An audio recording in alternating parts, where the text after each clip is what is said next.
please. Good afternoon. Good afternoon, ladies and gentlemen. I just wanted to provide a brief update on the troubling and volatile situation in the Middle East. I have spent much of the day in active dialogue with the regional and world leaders, including Israeli Prime Minister Netanyahu, Palestinian President Abbas, Egyptian President Sisi, King of Saudi Arabia, Emir of Qatar, U.S. Secretary of State Kerry, and several others, including the Secretaries General of OIC and League of Arab States. I'm alarmed by the new wave of violence that has engulfed Gaza, southern Israel, and the West Bank, including East Jerusalem. And this is one of the most critical tests the region has faced in recent years. Gaza is on a knife edge. The deteriorating situation is leading to a downward spiral, which could quickly get beyond anyone's control. The risk of violence expanding further still is real. Gaza and the region as a whole cannot afford any other full-blown war. Again, I firmly condemn the multiple rocket attacks launched from Gaza on Israel. Such attacks are unacceptable and must stop. I also urge the Prime Minister Netanyahu to exercise maximum restraint and to respect international obligations to protect the civilians. I'm deeply concerned about the rising number of civilian lives lost in Gaza.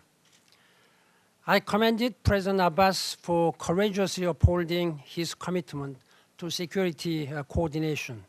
And this is essential to achieving stability on the ground. President Abbas remains the best partner for peace.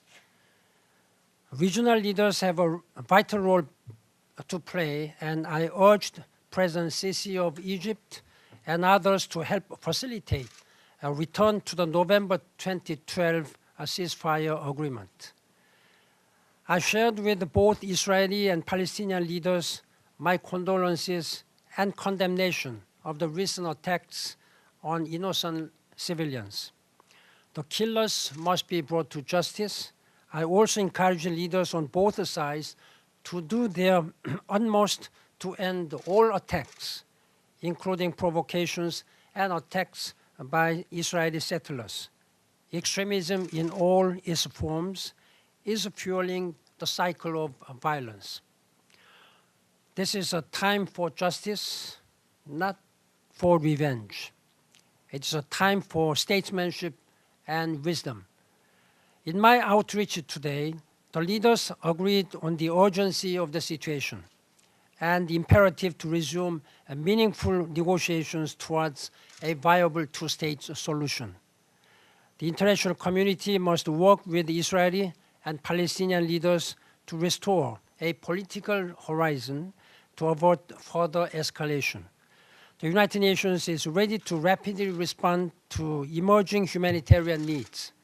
We are working closely with the Palestinian and Israeli authorities and other partners, including the Palestinian Red Crescent.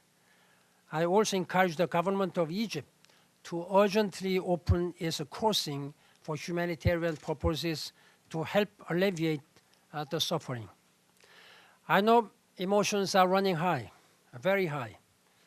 I urge all sides to exercise maximum restraint. Calm must be restored as soon as possible.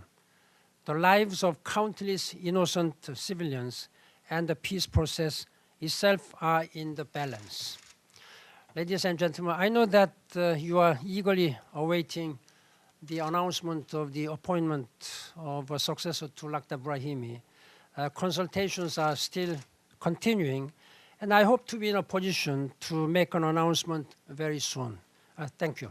Thank you. We just have not much time, so just one question per person. Talal? Mr. Secretary General, thank you very much for this conference on behalf of